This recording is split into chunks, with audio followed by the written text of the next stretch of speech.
Assalamualaikum warahmatullahi wabarakatuh.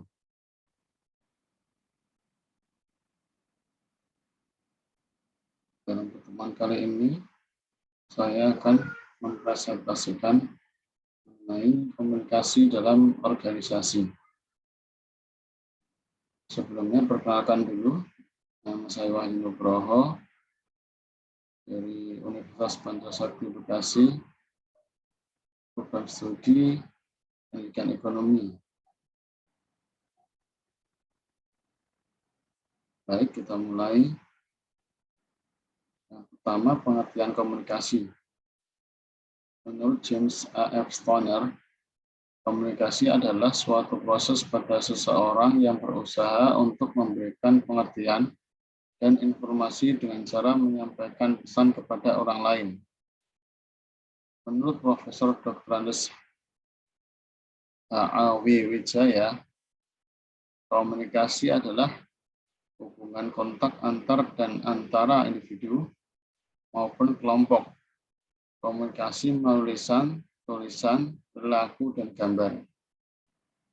Sedangkan menurut Kamus Besar Bahasa Indonesia atau KBBI, komunikasi adalah pengiriman dan penerimaan pesan maupun berita dari dua orang atau lebih agar pesan yang diberikan tersebut bisa dipahami oleh lawan bicara. Sedangkan pengertian organisasi, menurut Stephen Robbins, organisasi merupakan kelompok atau kesatuan dalam kehidupan sosial yang dikoordinasikan serta dilakukan dengan sadar yang dibatasi oleh hal relatif yang dapat diidentifikasikan. Sedangkan Sundang Siagian berpendapat bahwa organisasi merupakan bentuk perserikatan atau persekutuan yang dilakukan oleh dua orang atau lebih untuk melakukan kerjasama dalam sebuah ikatan yang formal. Menurut Kamus Besar Bahasa Indonesia atau KBBI, arti kata dari organisasi adalah kesatuan yang terdiri atas bagian-bagian dalam perkumpulan dan sebagainya untuk tujuan tertentu. Selanjutnya, pengertian komunikasi organisasi. Menurut Gottlieb Bruce 1986, komunikasi organisasi adalah sebuah proses penciptaan serta saling menukar pesan dalam suatu jaringan hubungan yang bergantung oleh satu sama lain untuk mengatasi lingkungan yang tidak pasti atau lingkungan yang berubah-ubah.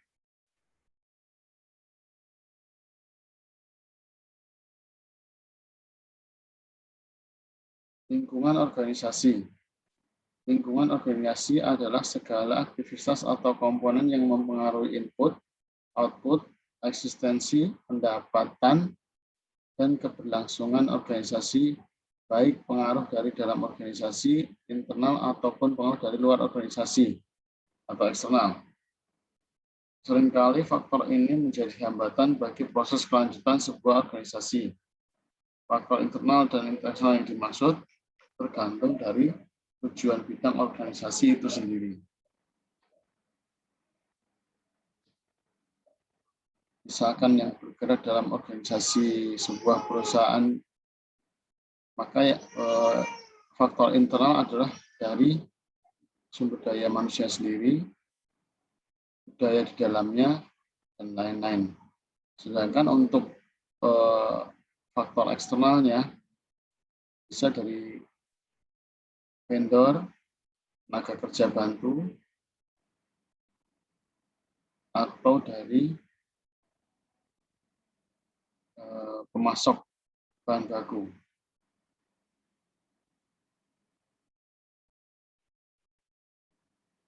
Selanjutnya, manfaat komunikasi organisasi.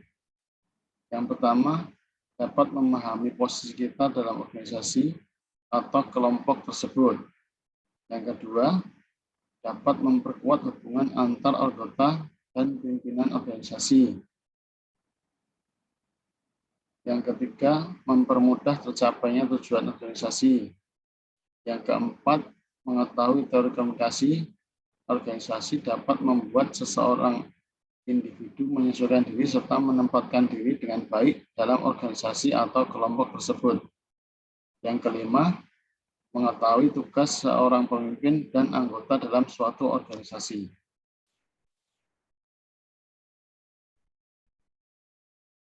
Secara langsung, manfaat komunikasi merupakan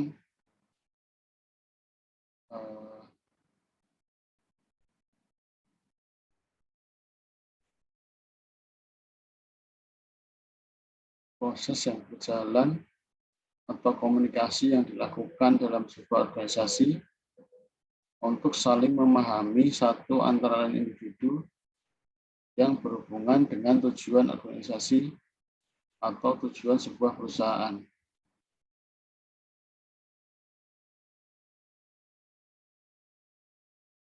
Selanjutnya, fungsi komunikasi organisasi. Yang pertama, fungsi informatif. Fungsi yang bertindak sebagai suatu sistem yang memproses informasi. Yang sifat mandatori mungkin. Yang kedua, fungsi regulatif. Dengan komunikasi organisasi diharapkan dapat memperlancar peraturan serta pedoman yang telah ditetapkan oleh anggota dan pemimpin organisasi. Yang ketiga, fungsi persuasif. Fungsi ini dilakukan oleh pemimpin organisasi untuk mempersuasi anggotanya daripada memerintah anggotanya untuk melakukan sesuatu. Yang keempat, fungsi integratif, yaitu menyediakan saluran atau hal-hal yang dapat mempermudah anggota organisasi untuk melakukan dan melaksanakan tugas tertentu dengan baik.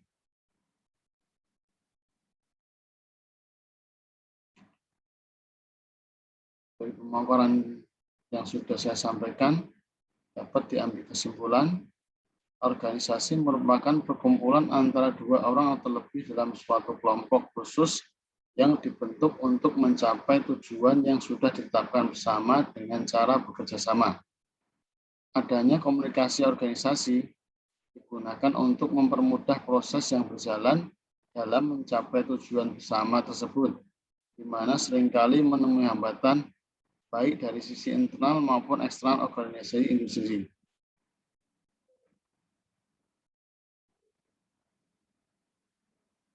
Terima kasih atas perhatiannya. Kurang lebihnya saya mohon maaf. Wabillahi taufiq wal hidayah. Wassalamualaikum warahmatullahi wabarakatuh.